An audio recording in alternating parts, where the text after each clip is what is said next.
Nakabahan ako. Hi sir. Sir, magandang araw po. Bali mga photographers po kasi kami. Gumagawa po kasi kami ng mga content sa YouTube. Okay lang ba sir na i-pictorial ka po namin? Okay lang po ba sir? Hindi naman po kami. Apo, libre naman sir. Bali, tanong lang sir, ano nga po ang pangalan niyo sir?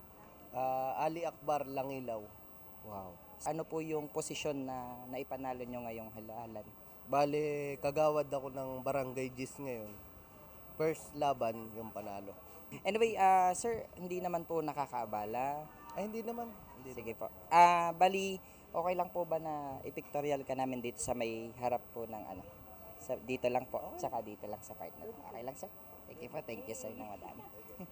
Kanina pa po kaming gusto lumapit sa inyo. Nahihiya lang po, tsaka...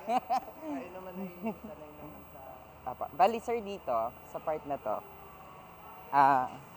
nandito ka lang po sir, tapos medyo nakaganon ka lang, nakatingin ka lang po sa akin muna. One, two, one more. Okay, ready?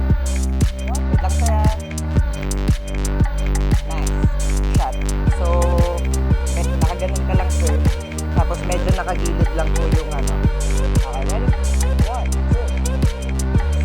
Saka nga sir, isa ng, yan, nakaganyan ka lang sir. Sir, ganyan ka lang.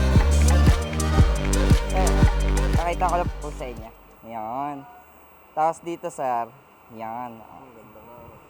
Bali kanina sir, ako din, natuwa ako kasi may Islamic, may Muslim na maglilingkod sa bayan ng Lucena na hindi karaniwang nakikita ng mga tao. Kaya ikaw po talaga yung naging naging prospect agad namin na maging content ngayong araw na ito.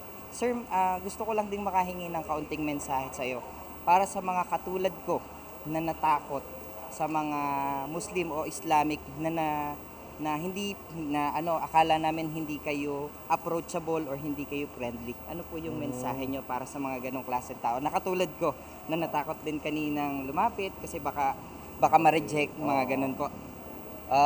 Bilang sa amin naman, katulad ko, bilang sa akin at sa mga kasamahan ko Muslim, kami naman dito sa Lucena, bilang tubong Lucinahin na rin talaga, ay okay naman kami. Pwede, mahilig kami makisama. Kaya nandito rin kami ngayon sa lugar nyo, Lucena, para sa pakikisama sa tao.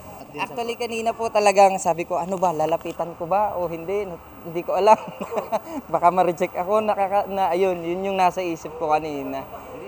Basta kaming mga Muslim, siguro pag meron kayong ma-encounter na medyo hindi kayo ma-appreciate o hindi kayo ng maganda kasi minsan kasi may mga Muslim na nahihiya pagdating sa camera. Meron din naman yung karamihan pa rin ng mga Muslim natin na galing Mindanao na nandito sa Lucena. Hindi sila marunong magsalita pa masyado ng Tagalog. Kaya siguro pag may nakakausap silang Christian or non-Muslim, parang pagalit.